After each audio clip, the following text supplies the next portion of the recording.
Collect call from an inmate at Stateville Correctional Center. This call is subject to recording and monitoring. You may start the conversation now. Hello? What up? What's going on? Lewis Clark, inmate number R59026. You know, my life is in danger. On March 28th, Lewis says he started experiencing COVID-19 symptoms. Burning when breathing, a constant cough, and chills. He says he was given a Tylenol. I told the nurse about this. She laughed about it and said, we will save you when you almost dead. More than a week after first falling ill, he was tested for COVID-19.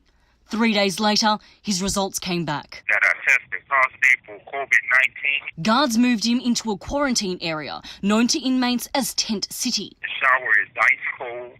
All of the inmates with COVID-19 in Tent City is subject to use the same toilet, sinks, and showers. The conditions, Floor to be flooded with feces and urine. Lewis says, are horrifying. The quarantine tent is infested with roaches. Lewis is from Rock Island. At the age of 14, he stole a car. At 16, he was charged with aggravated battery on a peace officer and sentenced to 2 years in prison. While behind bars, Lewis claims he was being targeted by fellow inmates and guards. They didn't keep him safe. Weapons were found in his possession. My brother did get caught with some weapons. And he was sentenced to an additional 29 years. And I have less than 3 years left on the last weapon case. Lewis is now suing the prison for failing to provide him with medical treatment. This court document alleges that he became a target of repeated retaliatory measures taken by Illinois Department of Corrections, such as cancelling his medical appointments. They are acting with deliberate indifference to a prison condition and depriving the sick inmates of a basic need. His family, back here in the Quad Cities, I'm scared for his safety. fear for his life with every passing day. This COVID-19 going on, he don't even think he's going to make it in time. According to his sisters, Lewis is still experiencing COVID-19 symptoms and is facing a possible prison transfer. 5 deaths related to COVID-19 have been reported at Stateville Prison. Lewis says upwards of 24 men have tested positive, but based on his own experience, he believes that number could be a lot higher.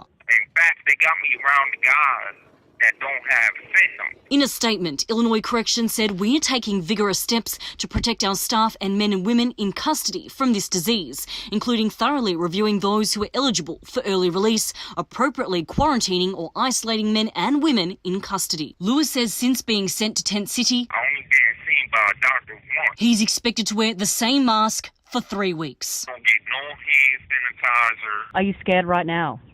Absolutely. Upwards of 4,000 Illinois inmates have been released since the outbreak. Lewis fears as the pandemic continues, more inmates will lose their lives. I'm in fear for my life. I was sentenced to a prison term, not death. Since beginning this investigation, I've received several concern messages from Lewis's sisters about his safety. I have only been able to contact Lewis through the Illinois Correctional messaging system. His sisters now tell me their calls to him have been blocked and they are unable to reach him. Eleanor Tabone, WQAD News 8.